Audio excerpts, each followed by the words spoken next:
Hi, I'm Perry. I'm the elementary school teacher's SLP. How are you guys? Good. I'm Chris's mother.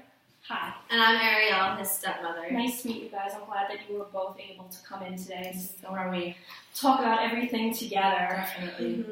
So I talked to Mrs. Smith a little bit, your son's elementary school teacher, but I want to hear what some of your concerns are and what you think we need to be discussing today. Well, recently we've noticed Chris's language arts and English scores very low, so we're really concerned. So we decided to talk to his teacher, and then she recommended us talk to you. Okay. Because Chris's other grades, his math and science grades, are all very high, very good. Okay. So is there a delay in English? You know, I spoke to Mrs. Smith and I observed Chris in class. I looked at some of his writing. I watched him read to the class. And what we think is that Chris is using African American English instead of standard American English, especially in his writing. So what I mean by that is really, when I say African American English, it's just a different dialect. So there's some grammatical differences, there's some pronunciation differences. For example, when Chris is reading, it might say something like, I help Sally, and he might pronounce that as I help Sally and not pronounce the L. So that's just like one small difference. So are you saying that the way that we talk at home, African American English, is a disorder? No, not at all. What we call it is a language difference, and I want you guys to understand that it is not a disorder. We're not saying that Chris is speaking, wrongly or it's bad. It's just a difference. So to think of it as really just a different dialect. The problem is that in school settings, academic settings, professional settings, they use standardized American English. So we really want Chris just to become more proficient in that, and we want him to be bidialectical. Bidialectical? I'm not really familiar with that. So when I say bidialectical, it's the ability or the facility to use both dialects, and we want him to be able to know when to use one. So when he's at home with you guys or just hanging out with his friends, there's no need to be so formal. He can use African American English. But when he's at home or when he's writing an essay, we want him to use standard American English. So sometimes we may refer to this as code switching. It's just what is that too? It's the ability just to know when to use one over the other. So like I said, school, he's going to use standard. At home, he can just be casual and use African American English. Okay. And is this a common thing in school? I'm just not familiar. Are there people in his class that also have it in the school itself? So we've been aware. There's a lot of kids in Chris's class that they come from different backgrounds. There's a lot of different languages being spoken at home. There's a couple of kids, their first language is Spanish. So, it's natural when being exposed to different languages to kind of, mix them up and not know when to speak which language or which dialect. So that's a normal thing. And like I said, me and Mrs. Smith have been communicating and collaborating, and we're really trying to address this issue because we don't want it to progress any further. So we're going to do some group therapy sessions about twice a week. Okay, and what exactly are you going to be teaching him in therapy?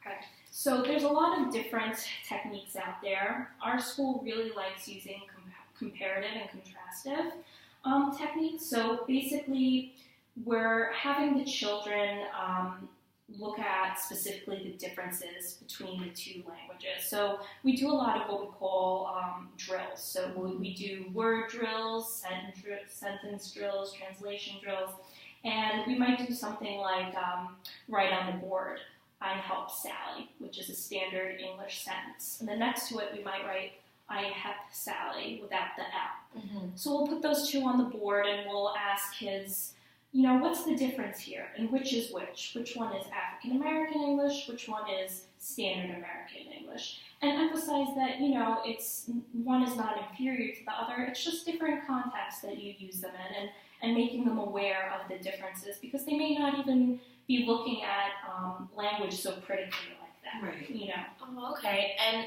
how long are we talking for therapy? Like, is he going to be in therapy for the rest of his life? Weekly schedule? Like, right. Just so we know. What's going on? So what we're going to do, I mentioned it a little earlier, what we're going to do is therapy twice a week at school.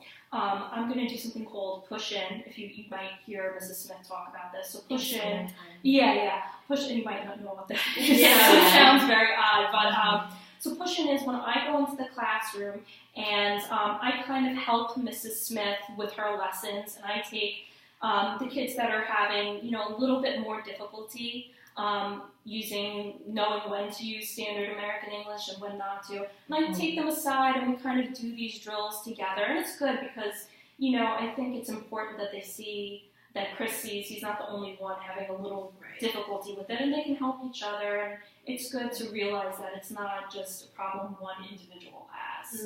And then once a week, I'm also going to pull him out, and then I'm really going to target Chris's individual needs. So what his strengths and weaknesses are. And then at the end of the year, we'll reassess, we'll see what his test scores are, and we'll take it from there. Okay. So that's all done at the school. I mean, are we making things worse at home? Is there something that we can do at home to help Chris? Right. I don't, like I said, and I'll keep saying it, I don't want you to think that you've been doing anything wrong, that you've been speaking in a way that is detrimental to Chris. That's not it at all. Like I said, it's just a different way of speaking. So the skills that I'm going to teach Chris during therapy, I'm going to give you some worksheets that you can do with Chris at home. So a lot of those, sentence drills that I was saying, show one sentence in African American English, one sentence in standardized American English, and a lot of comparing and contrasting, hence the name. Right. Contrastive analysis. There's also a lot of books. I know Mrs. Smith read Flossie and the Fox to the class, and I know Chris really liked that. And so I'll give you a list of books. I have it right here, actually. What was Flossie and the Fox? Flossie and the Fox, that's a good one. So I know actually that the school's library has that, so make sure to definitely use the library as a resource. Westchester actually has a great system. I don't know if you know much about it, but you can actually go online and you can search for specific books, so that this list you can go on later today, and even if they don't have it at the library near you, they will ship it to your library. That's amazing. It really is. I use it myself, and you can even ship DVDs, music, books. So don't immediately rush out to buy the book. Use that. And Flossie and the Fox is a great book because it has two different characters, and one uses just standard American English, and the other one uses African American English. So even when you're reading with him, take maybe 20 minutes out of the day, do some of those worksheets, read to him, and ask him questions. Who do you think speaks standard American English? What's the how do they speak differently? Does it sound differently? Ask him, really get him to think about it. That's important. And what are some things that Chris likes to do? I'm trying to think of how we can motivate Basketball. Okay. So we call it reinforcements or reinforcers. So what you can do is, say, okay, Chris, if you do 20 minutes of your homework and you really focus, then maybe we can watch 15 minutes of basketball later on. So that's a good way to keep him motivated. And, practice makes perfect. Yeah. Any other questions that you have that I didn't hit on? Do you have anything right now for us to bring home for him? Maybe Yes.